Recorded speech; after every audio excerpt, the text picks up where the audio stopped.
Speaker, গাধাকে দিয়ে আপনি হাল চাষ করিয়ে এটার মধ্যে কোনো বাহাদুরি নাই। এটা আপনাদের দেউলিয়ত্ব, সরকারের দেউলিয়ত্ব যে সরকার এখনো রাষ্ট্রপতি পরিবর্তন করতে পারছে না। মাননীয় স্পিকার, আমাদের দুর্ভাগ্য, এই দুর্নীতিবাজ, অপদার্থ, মিথ্যুক, গণহত্যার দোসর এখনো বাংলাদেশের রাষ্ট্রপতি। যে রাষ্ট্রপতির অধীনে কেন শপথ নিয়েছি আমরা বলতে এখানে ব্যক্তিগতভাবে আমার কথাই বলেছে, কারণ আমি এখানে শপথ নিয়েছিলাম। তো মাননীয় স্পিকার, সেই সময়ের প্রেক্ষাপট আর এখনকার প্রেক্ষাপট কি এক? অপসারণ প্রয়োজন, তাকে গ্রেফতার করা প্রয়োজন।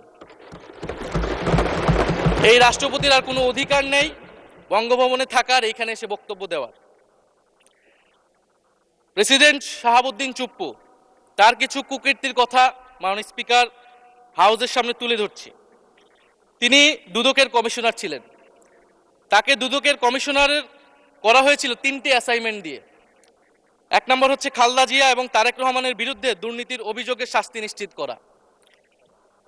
2 নম্বর পদ্মা সেতুর দুর্নীতির অভিযোগ থেকে আওয়ামী লীগকে ক্লিন শিট দেওয়া। 3 নম্বর ফখরুদ্দিন মঈনুদ্দিন সরকারের সময় শেখ হাসিনা সহ আওয়ামী লীগ নেতাদের বিরুদ্ধে হওয়া দুর্নীতির মামলাগুলোকে বাতিল করে দেওয়া। এমন একজন ব্যক্তিকে বিএনপি সরকার রাষ্ট্রপতি হিসেবে এখনো মেনে নিচ্ছে। মাননীয় স্পিকার, আরেকটি ঘটনা বলি। 2009 সালে শেখ হাসিনার ক্যাঙ্গারু আদালতের নির্দেশে এই শাহাবুদ্দিন চুপ্পুর নেতৃত্বে 3 সদস্যের judicial inquiry commission on minority torture in 2001 করেছিল শেখ হাসিনার ক্যাঙ্গারু কোর্ট।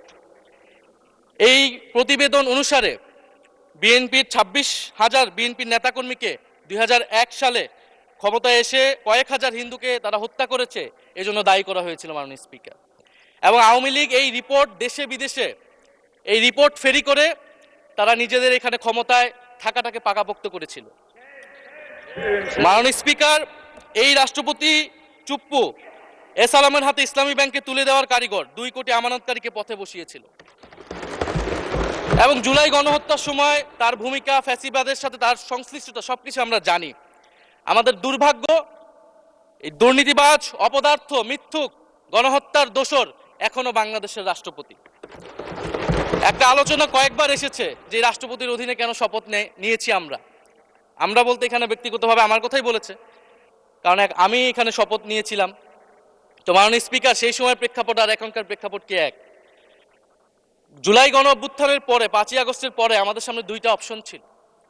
আমরা বলেছিলাম জাতীয় সরকার করতে হবে, সেই জাতীয় সরকারের প্রস্তাব বিএনপি নাকচ করে দিয়েছে। আমাদের সামনে আরেকটা অপশন ছিল ক্ষমতা আর্মির হাতে তুলে দেওয়া। যদি আমরা সেই দিকে আগাতাম, আজকে তারা এখানে বসতে পারতেন কিনা মাননীয় স্পিকার, সেটা সন্দেহ আছে। দেশের স্বার্থে, দেশের স্থিতিশীলার স্বার্থে আমরা সেই সময় সরকারে গিয়েছিলাম, আমরা শপথ নিয়েছিলাম। কিন্তু বৈষম্যবিরোধী ছাত্র আন্দোলন খুব স্পষ্টভাবে 2024 সালে কিন্তু এই রাষ্ট্রপতির অপসারণ চেয়েছিল।